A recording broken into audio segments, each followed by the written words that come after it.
Hello friends, this is Brad the Van Trekker, and today I'm coming to you from Matzel Bridge Park, the western part of Jones County, eastern part of Lynn County, Iowa.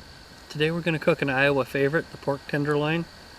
There's always been a big brouhaha over where the tenderloin sandwich originated, but if you go to McDonald's and get French fries, do you worry if they were made in France? No. Iowa is the biggest pork producer in the nation, so as far as I'm concerned, it doesn't matter where the tenderloin sandwich came from. It uses good old Iowa pork, and the way we're going to make it is a little different than most, but I promise it's going to be very flavorful. So this is the piece of pork that we're going to use for the tenderloin.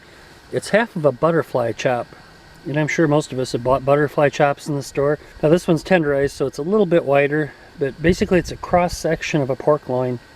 The butcher will slice it twice as thick, and then he puts a cut down the center of it so he can fold it over, and that forms the butterfly chop. Now this one's gone through the tenderizer once, and I'd like to have it be just a little bit larger, so I'm going to take my meat mallet and I'm going to use the flat side of it,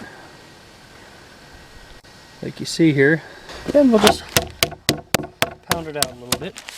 But notice how I'm kind of going to the edges there and pulling it out.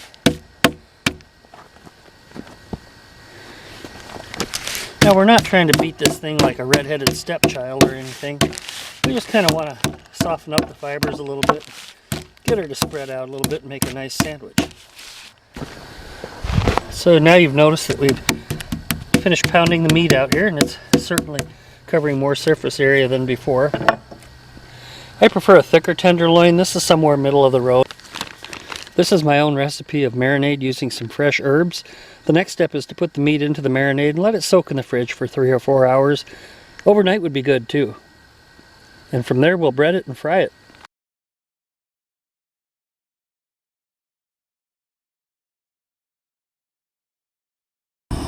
The next step in the process is to bread our tenderloin. I brought the breading in a gallon freezer bag. I pre-mixed it at home. I'll flash the recipe on the screen here momentarily.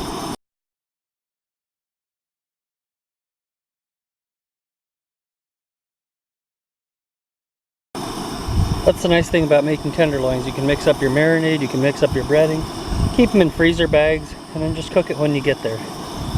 So we're going to go ahead and press this thing into the cracker crumbs. You notice there's some herbs. We're going to leave those on there. They add a tremendous amount of flavor.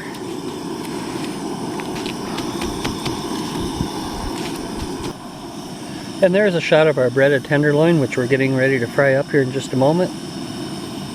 Just waiting for the oil to heat up. Our oil is pretty much ready to go. You'll notice it kind of shimmering a little bit, kind of wobbling. It's getting pretty hot.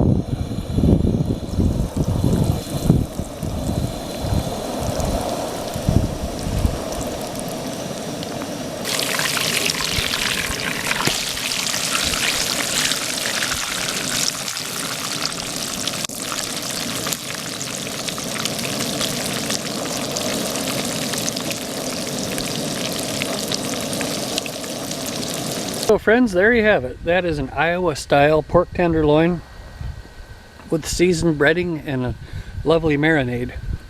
I put a little brown mustard on there, some tomatoes, the very last tomato of my garden, some fresh onion. You can put barbecue sauce on it. Pretty much the sky's the limit, whatever you like to put on pork.